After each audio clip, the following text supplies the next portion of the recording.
Shalom, selamat datang di online service IFCF Yung. Apa kabar semuanya? Sungguh sangat senang kami dapat melayani Anda kembali. Saya yakin dan percaya kita semua senantiasa ada di dalam perlindungan kasih Tuhan. Perkenalkan, nama saya Enggan selaku host Anda untuk ibadah hari ini. Saya menyambut bagi saudara yang baru pertama kali bergabung bersama online service kami. Kami sungguh sangat senang dapat melayani Anda. Apabila Anda memiliki pokok doa yang ingin didoakan bersama kami, atau Anda ingin membagikan doa-doa Anda yang sudah terjawab bersama kami, silakan klik tautan di bawah ini. Kami juga memiliki kelompok kecil yang bernama iCare. Jangan ketinggalan untuk bergabung di iCare yang telah tersedia. Follow terus media sosial kami agar Anda tetap dapat terhubung bersama kami. Sebentar lagi kita akan masuk ke dalam penyembahan. Mari berikan penyembahan yang terbaik, berikan hati, berikan waktu yang terbaik bagi Tuhan kita. Tuhan Yesus memberkati kita semua.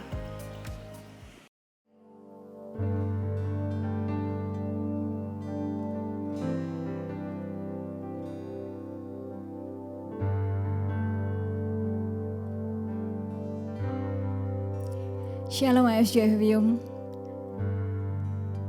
Kita sebagai anak-anak Tuhan, saat ini kita mau terus bersyukur bahwa kasih setia Tuhan boleh senantiasa ada buat setiap kita. Kita tidak tahu apa yang akan terjadi nanti. Musim boleh berganti di dalam kehidupan setiap kita. Tapi kita mau terus percaya, mau terus taruh harap kepada Tuhan. Tuhan Yesus baik buat setiap kita, amin. Mari saat ini kita boleh datang kepada Tuhan, siapkan hati kita untuk kita boleh sama-sama menyembah, memuji dan meninggikan nama Tuhan.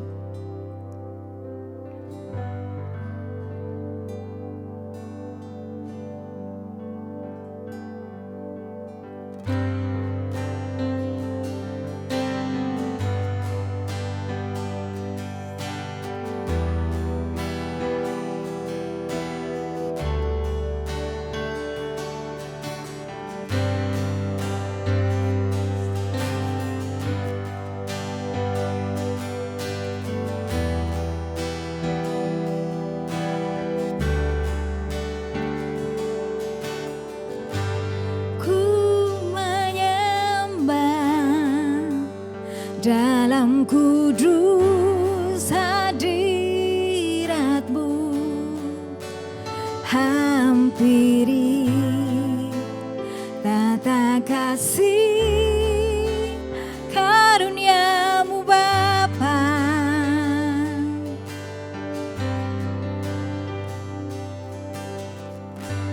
Kekuatanku hanya dalam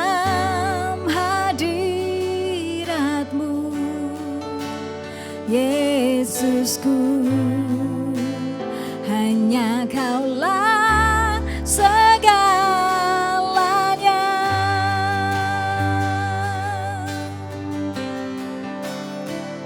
Ku yakin Kau hadir di sini, ku rasakan kuasa yang tak terbatas. Ku yakin Kau nyata di sini, kemenangan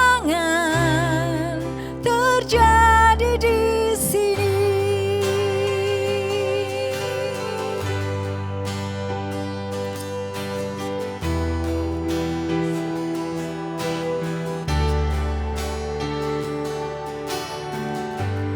Ku menyembah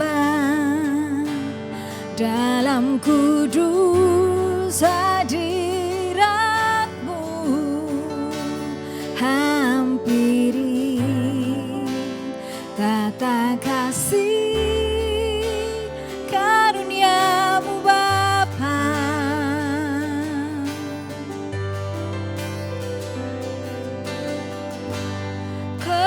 Kekuatanku hanya dalam hadirat-Mu,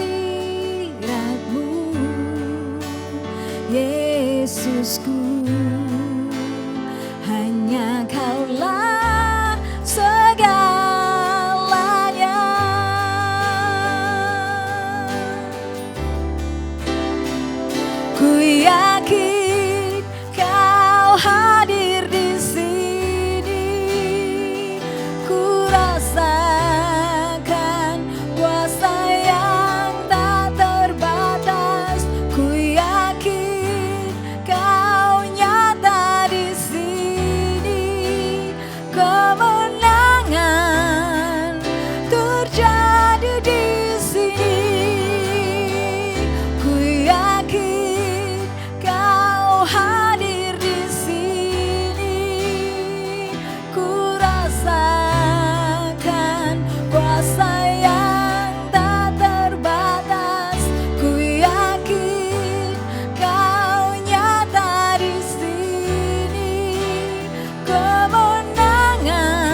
jiwaku memujimu. Sungguh besar Kau Yesusku, segenap hatiku menyembahmu. Kau besar, Kau besar. Segenap jiwaku memujimu. Sungguh besar Kau Yesusku, segenap hatiku menyembahmu. Kau besar, Kau besar. Kau besar, Kau besar.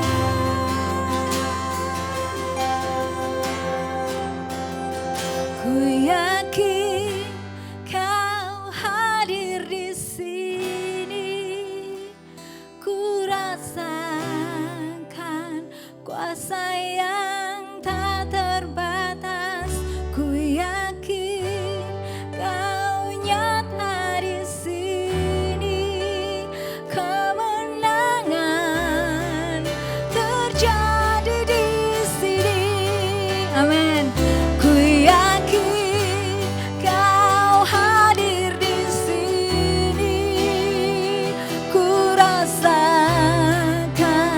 kuasa yang tak terbatas. Ku yakin Kau nyata di sini. Kemenangan terjadi di sini.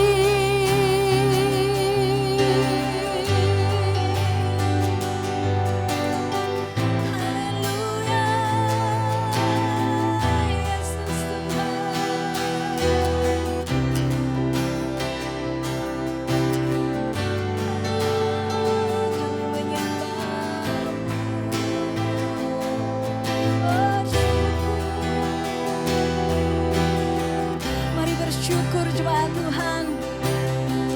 Haleluya, beri penyembahan yang terbaik buat Dia. Yesus Tuhan, kami bersyukur, kami bersyukur, kami bersyukur.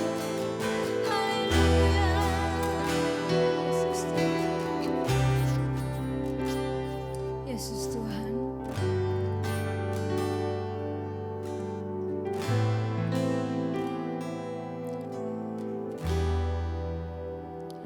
Ku yakin Kau hadir di sini.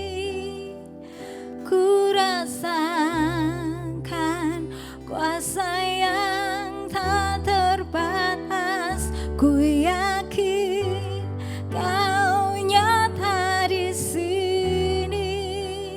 Kemenangan terjadi di sini.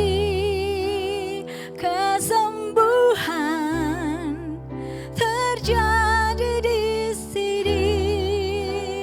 Kelepasan terjadi di sini. Yesus, terima kasih Tuhan. Terima kasih Tuhan Yesus.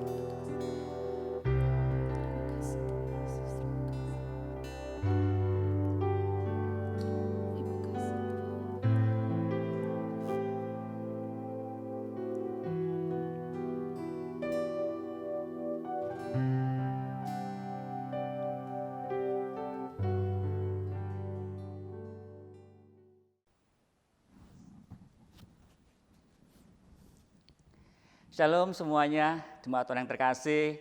Apa kabarnya hari ini? Saya yakin dan percaya bahwa saudara hari ini ada dalam kondisi yang tidak kurang suatu apapun. Dan tentunya ini menjadi doa kita bersama, bahwa saudara dan saya tidak ada yang luput dari penyertaan Tuhan. Sebelum kita mulai belajar pada pagi hari ini, saya terlebih dahulu ingin mengucapkan terima kasih untuk para volunteers yang sudah melayani kita pada pagi hari ini, kami sangat terberkati. Dan tim terus lakukan bagian kalian, tetap semangat, karena apa yang kalian kerjakan adalah sesuatu yang tidak sia-sia, tapi menjadi berkat buat kami semuanya dan buat banyak orang. Baik jemaat Tuhan yang terkasih, selama 2 bulan ini kita belajar tema Imamat Rajani. Dan minggu ini masih dalam tema yang sama Imamat Rajani, tapi kita akan belajar tema yang lebih khusus lagi, yaitu bagaimana hidup kita, bagaimana buah hidup kita bisa dilihat orang dan orang bisa mengenal siapa identitas kita. Kalau kemarin Pastor Hadi boleh mengajarkan kepada kita siapakah kita. Nah, hari ini kita juga masih belajar tentang itu. Makanya judul khotbah pada pagi hari ini adalah Aku dan Cara Hidupku. Siap belajar jemaat Tuhan? Oke, saya akan mulai dengan sebuah gambar. Nah, bisa lihat semuanya gambar yang ada di layar, begitu ya. Kalau saya tanya, ini pohon apa? Nah, mungkin banyak di antara kita yang kemudian bisa menjawab, oh itu pohon ini. Tetapi ada juga sebagian mungkin yang ragu-ragu atau bahkan mungkin sebagian yang tidak tahu. Tetapi kalau saya kasih lihat gambar yang satu lagi ini. Nah, ini bisa lihat semuanya ya jemaat Tuhan yang terkasih. Kalau ditanya pohon apa itu, pasti semuanya akan menjawab dengan mantap. Itu pohon mangga. Iya, itu pohon mangga. Nah, pertanyaannya adalah mengapa kita tahu bahwa itu pohon mangga? Ya, ini menjadi menarik karena bagaimana kita bisa mengenal jenis pohon. Cara yang paling umum, cara yang paling mudah dan cara yang paling sering kita lakukan adalah kita melihat buahnya. Kalau kita melihat buahnya, kita bisa tahu pohon jenis apakah itu. Nah, demikian juga dengan hidup kita, jemaat Tuhan yang terkasih, Bapak Ibu yang terkasih. Kita bisa dikenal melalui hidup kita, melalui tingkah laku kita, melalui buah-buah yang ada dalam hidup kita. Makanya hari ini saya mengajak kita semuanya belajar tentang itu. Siap belajar semuanya. Mari kita akan buka di dalam kitab, masih di dalam kitab 1 Petrus. Kita terus belajar selama tema ini. Dari kitab 1 Petrus ini, kita akan belajar dari pasal yang kedua. Pasal yang kedua kita belajar mulai ayat yang ke-11 sampai ayat 17. Satu perikop nanti kita akan cermati bersama-sama, nanti akan kita pelajari bersama-sama dan dalami bersama-sama. Sehingga melalui perikop ini kita bisa belajar banyak hal di sana. Baik, siapkan Alkitabnya, buka Alkitabnya di dalam 1 Petrus pasal yang kedua, mulai ayat yang ke-11. Saya akan bacakan dari sini, Bapak Ibu jemaat Tuhan, baca di rumah masing-masing. Demikian firman Tuhan. Judul perikopnya adalah peringatan untuk hidup sebagai hamba Allah. Saudara-saudaraku yang kekasih, aku menasihati kamu supaya sebagai pendatang dan perantau, kamu menjauhkan diri dari keinginan-keinginan daging yang berjuang melawan jiwa. Milikilah cara hidup yang baik di tengah-tengah bangsa-bangsa bukan Yahudi, supaya apabila mereka memfitnah kamu sebagai orang durjana, mereka dapat melihatnya dari perbuatan-perbuatanmu yang baik dan memuliakan Allah pada hari Ia melawat mereka. Tunduklah karena Allah kepada semua lembaga manusia, baik kepada raja sebagai pemegang kekuasaan tertinggi, maupun pada wali-wali yang diutusnya untuk menghukum orang-orang yang berbuat jahat dan menghormati orang-orang yang berbuat baik. Sebab inilah kehendak Allah, yaitu supaya dengan berbuat baik kamu membungkam kepicikan orang-orang yang bodoh.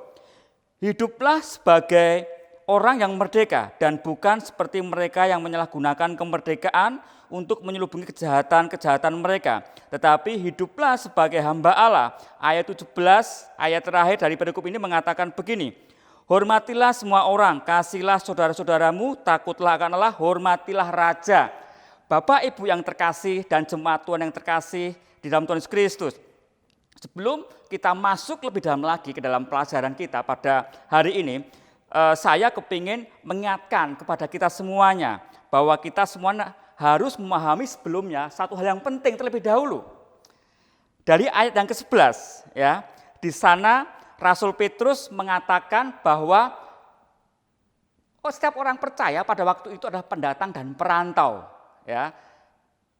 Pendatang dan perantau. Ketika kita berbicara tentang pendatang dan perantau, kita sedang berbicara tentang orang-orang yang hidupnya jauh dari rumah, ya. Orang yang hidupnya jauh dari kaumnya.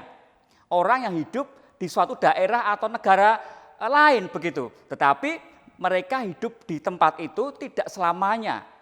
Mereka hanya sementara saja. Nah, di dalam penerapannya, di dalam kehidupan kekristenan hari ini, jemaat Tuhan yang terkasih, yang perlu kita pahami bersama-sama bahwa setiap orang percaya, saudara dan saya, hari ini adalah perantau dan pendatang. Karena apa? Karena dunia ini bukan rumah kita. Rumah kita adalah di sorga. Ini rumah kita yang utama, rumah kita yang sejati. Kalau hari ini kita ada di dunia ini hanya sementara. Sampai berapa lama, tidak ada yang tahu. Tetapi yang pasti bahwa satu saat nanti kita akan meninggalkan dunia ini. Makanya hari ini kita harus memahami bahwa diri kita adalah para pendatang dan perantau. Kalau kita mengumpamakan begini, misalnya kita mau pergi ke suatu tempat, kita mau mengunjungi suatu daerah, tentunya kita hanya membawa bekal-bekal atau pakaian-pakaian secukupnya, peralatan kita secukupnya. Kita tidak mungkin membawa seluruh pakaian kita, seluruh peralatan kita, karena kita tahu bahwa kita hanya sementara mengunjungi daerah itu dan suatu saat nanti kita akan meninggalkan daerah itu.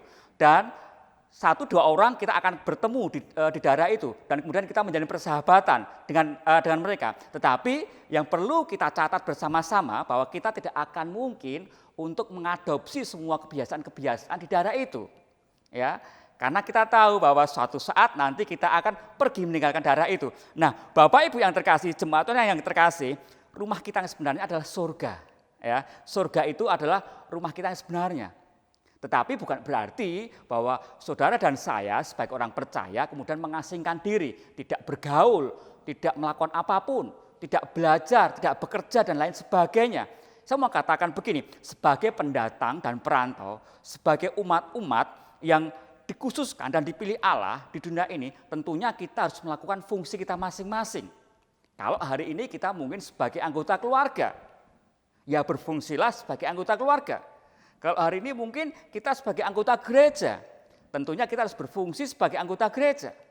Kalau hari ini kita seorang pemimpin, berfungsilah sebagai seorang pemimpin. Karena apa? Karena hidup kita ini akan menjadi kesaksian. Karena apa yang kita kerjakan di dalam bagian kita, ini akan menjadi kesaksian. Sehingga ujungnya apa? Ujungnya Allah dimuliakan di sana. Ini yang harus kita catat bersama-sama, jemaat Tuhan yang terkasih. Hidup kita hari ini harus berfungsi sebagaimana kita harus berfungsi. Sebagai apa? Kalau sepanjang bulan ini kita belajar imamat rajani, tentunya kita mau bahwa hidup kita berfungsi sebagai imamat rajani. Supaya Allah dimuliakan atas hidup kita. Nah, melalui perikop ini, melalui ayat-ayat ini, Rasul Paulus mengajarkan kepada kita semuanya, orang percaya, untuk hidup sesuai dengan panggilan kita. Nanti di sana ada beberapa hal yang akan kita pelajari, ada beberapa hal yang akan kita kupas bersama-sama di sana. Hal yang pertama yang harus kita miliki dalam hidup kita supaya kita hidup di dalam panggilan kita, supaya kita hidup sesuai dengan panggilan kita, supaya buah hidup kita bisa mencerminkan siapa kita. Hal pertama yang harus kita punya, hal pertama yang harus kita lakukan adalah miliki cara hidup yang baik. Di dalam ayat 12 ya, saya mau mengajak kembali Bapak Ibu jemaat Tuhan melihat di sana. Di sana Rasul Petrus mengatakan begini, milikilah cara hidup yang baik di tengah bangsa-bangsa bukan Yahudi. Supaya apabila mereka memfitnah kamu sebagai orang durjana, mereka dapat melihatnya dari perbuatan-perbuatanmu yang baik dan memuliakan Allah pada waktu Ia melawat mereka. Sebentar saya mau mengajak kita semuanya melihat latar belakang dari kitab ini. Kitab ini ditulis ketika orang-orang percaya pada waktu itu mengalami tekanan. Di sana sejarah mencatat di bawah pemerintahan Kaisar Nero, bangsa Romawi ya pada waktu itu kondisi kehidupan hampir semua daerah-daerah jajahan mereka itu tidak ada yang baik. Di mana-mana moral merosot. Bahkan tidak hanya itu, Kaisar Nero itu terkenal dengan kekejamannya.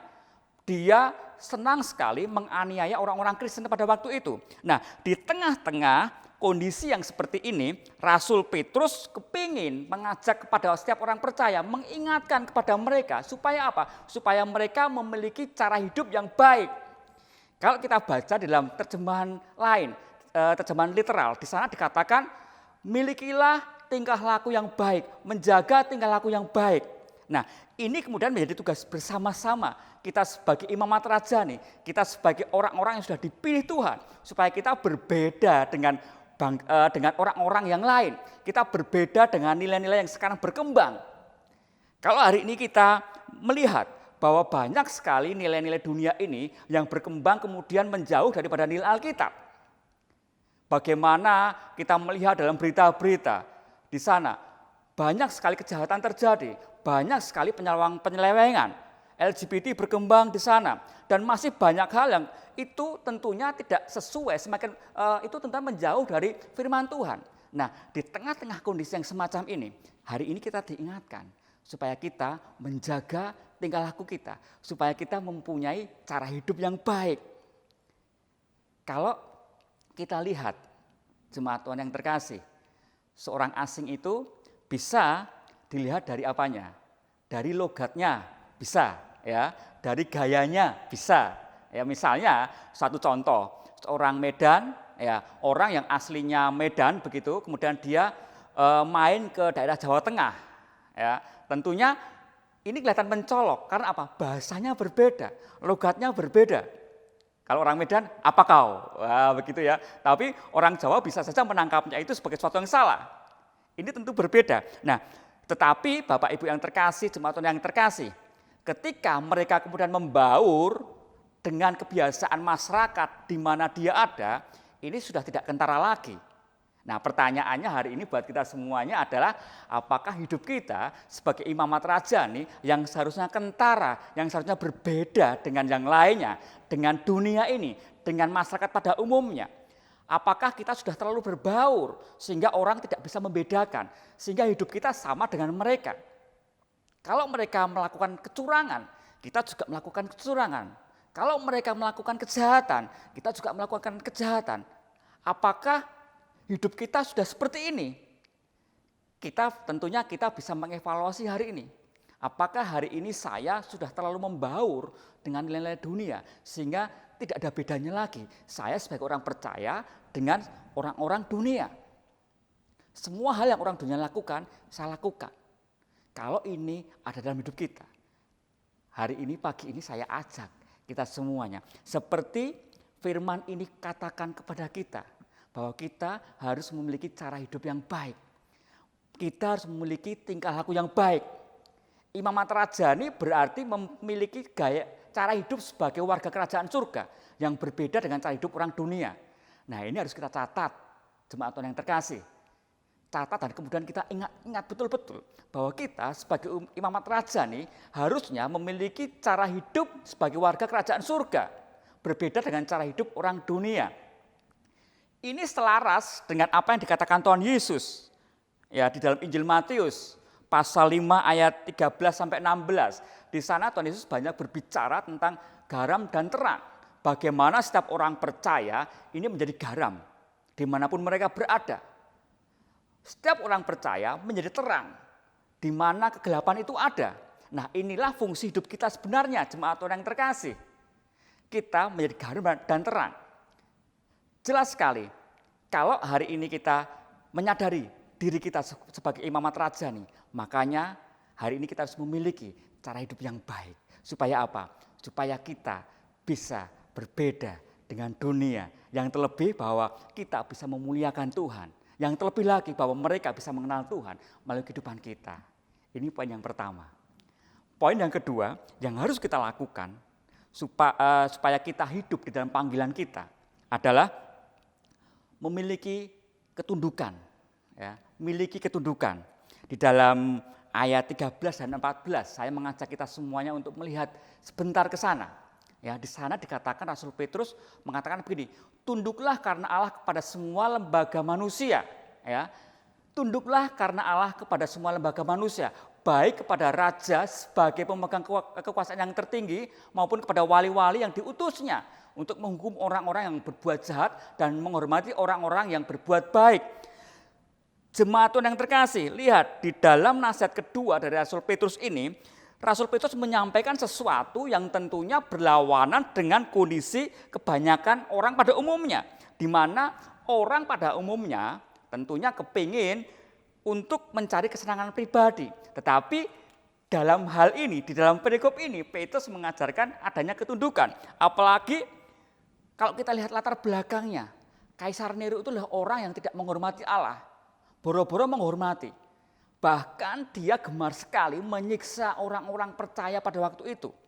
Mereka dijadikan makanan binatang buas di dalam gelanggang-gelanggang begitu dan ditonton, dan mereka bersorak-sorak ketika ada orang Kristen yang mati. Bahkan tidak hanya itu, sejarah mencatat bahwa orang-orang Kristen dibakar hidup-hidup, dijadikan penerangan di jalan. Betapa kejamnya Kaisar Nero pada waktu itu kepada para orang-orang percaya. Ini alasan yang kuat untuk sebetulnya kita bisa tidak tunduk kepada kaisar itu, pada raja itu. Tetapi yang menarik di sini, Rasul Petrus katakan kepada orang percaya pada waktu itu dan hari ini kepada kita semuanya. Coba apa? Tunduklah kepada otoritas kita. Ini menjadi sangat penting. Mungkin hari ini kita merasa bahwa pemerintahan di negara kita khususnya tidak sempurna. Iya, karena mereka memang bukan orang-orang yang sempurna. Mungkin pemerintahan hari ini tidak bisa memuaskan semua pihak. Iya, karena mereka terbatas. Tapi mari pagi hari ini sesuai dengan firman Tuhan yang kita pelajari hari ini, kita diajarkan supaya kita tunduk kepada otoritas kita. Tidak hanya kepada pemerintahan, tetapi dimanapun kita ada tentunya kita punya otoritas. Kalau kita di kantor kita punya atasan. Kalau kita di keluarga kita punya yang namanya kepala keluarga. Kalau kita di gereja kita punya yang namanya gembala, leaders di sana. Tunduk kepada mereka. Mereka bukan orang-orang yang sempurna. Pimpinan kita bukan orang yang perfect. Mereka masih kurang. Tetapi hari ini kita diajarkan untuk tunduk kepada mereka. Di dalam ayat 13, Petrus mengatakan bahwa kita harus tunduk. Harus, ya. Harus, ini sebuah keharusan. Bukan hanya ketika kita rela saja. Tunduk merupakan kewajiban, merupakan keharusan. Dan bukan kalau rela saja. Ya, kalau pemerintahannya baik, kalau bosku baik, kalau bosku suka kasih aku apa-apa, kalau bosku ramah, aku akan baik. Tapi kalau bosku jahat, bosku bencekno, ya nanti dulu. Jemaat Tuhan yang terkasih, ingat, hari ini kita diajar bahwa tunduk kepada otoritas adalah suatu kewajiban, suatu keharusan. Artinya apa? Bahwa setiap dari kita sebagai imamat rajani, sebagai orang-orang yang sudah dipilih Allah, harus memiliki yang namanya ketundukan dalam hidup kita. Tunduk kepada orang tua. Hai anak-anak muda, hai anak-anak, dengar, tunduklah. Hai karyawan, tunduklah kepada pimpinanmu. Dan kita semuanya hari ini, tunduklah kepada otoritas kita. Lihat, betapa ketundukan ini suatu yang sangat penting. Tentunya buat kita ini menjadi hal yang tidak mudah. Karena pada dasarnya kita adalah pribadi-pribadi yang ingin menyenangkan diri kita sendiri, kesenangan pribadi kita. Tetapi kita belajar pagi ini. Coba bayangkan, kalau dalam sebuah pertandingan sepak bola begitu, ada seorang wasit yang menentukan. Tetapi semua pemain dan penonton dan orang yang terlibat di dalamnya tidak tunduk kepada wasit dan aturan. Apa yang terjadi? Pasti akan terjadi yang namanya chaos, keributan, kerusuhan. Demikian juga dengan hidup kita sebagai imamat rajani. Kalau tidak memiliki ketundukan, kita harus evaluasi dalam diri kita hari ini. Ini poin yang kedua, milikilah ketundukan. Ya. Kemudian hal ketiga yang bisa kita pelajari supaya kita bisa tetap hidup di dalam panggilan kita sebagai imamat rajani adalah miliki hidup yang merdeka. Nah, ini saya ambil dari ayat yang ke-16. Di sana dikatakan begini, hiduplah sebagai orang merdeka dan bukan seperti mereka yang menyalahgunakan kemerdekaan itu untuk menyelubungi kejahatan-kejahatan mereka. Tetapi hiduplah sebagai hamba Allah. Jemaat Tuhan yang terkasih, merdeka. Seringkali kita mengartikan kemerdekaan ini adalah kita bebas berbuat apa saja. Ya, namanya merdeka, kita boleh dong berbuat apa saja. Kita boleh dong berbuat dosa. Toh Allah itu mengasihi kita. Toh Allah itu Maha Pengampun. No, bukan itu. Mungkin juga kita berpikir bahwa merdeka itu bebas dari semua kewajiban kita. Bebas dari segala tugas-tugas kita sebagai orang Kristen. No, juga bukan itu. Yang dimaksud dengan kemerdekaan di sini adalah bahwa merdeka dari hukum Taurat sebagai covenant of works, sebagai perjanjian perbuatan baik. Ini mengacu kepada pemahaman perjanjian lama bahwa kalau kita kepingin selamat, kita harus melakukan semua hukum Taurat. Jadi kalau kita tidak melakukan hukum Taurat, kita akan masuk neraka, kita akan tidak selamat. Sehingga kemudian kita melakukannya dengan ketakutan, kita melakukannya dengan tekanan-tekanan. Dan ini tidak terlahir dari hati kita yang benar-benar mengasihi Tuhan. Ini pun hal-hal yang dikritisi oleh Tuhan Yesus. Ya, mereka beribadah, mereka mendengar firman, tetapi hatinya jauh daripada Tuhan. Nah, hari ini kita diajarkan bahwa kita hidup sebagai orang merdeka. Kita hidup sebagai orang merdeka, bahwa kita tidak tunduk lagi, kita tidak hidup lagi di bawah kuasa hukum Taurat. Tetapi bukannya kita kemudian tidak melakukan hukum Taurat. Kita tetap harus melakukan hukum Taurat, tetapi bukan untuk memperoleh keselamatan, bukan untuk supaya kita masuk surga. Kita melakukan hukum Taurat, kita melakukan kebaikan karena kita adalah orang-orang yang sudah ditebus. Ini refleksi dari pembebasan kita. Ini refleksi dari penebusan kita sebagai orang merdeka. Makanya kita harus melakukan segala kebaikan. Bapak Ibu jemaat yang terkasih, selain itu kita juga mungkin banyak mendapati hari ini, atau mungkin bahkan kita sendiri hari ini ada di tengah-tengah kondisi yang kita merasa bahwa kita ini oke-oke saja, kehidupan rohani kita oke-oke saja. Kita merasa bahwa hidup kita tidak ada masalah dengan kerohanian kita. Tetapi kita tanpa kita sadari, kita dikuasai oleh yang namanya kesombongan. Kita merasa bahwa kita adalah pribadi yang paling benar. Kita pribadi yang paling rohani.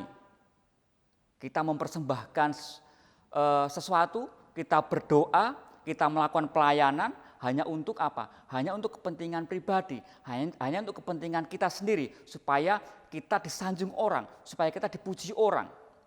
Ini juga namanya kita belum merdeka. Mari kita cek dalam diri kita masing-masing.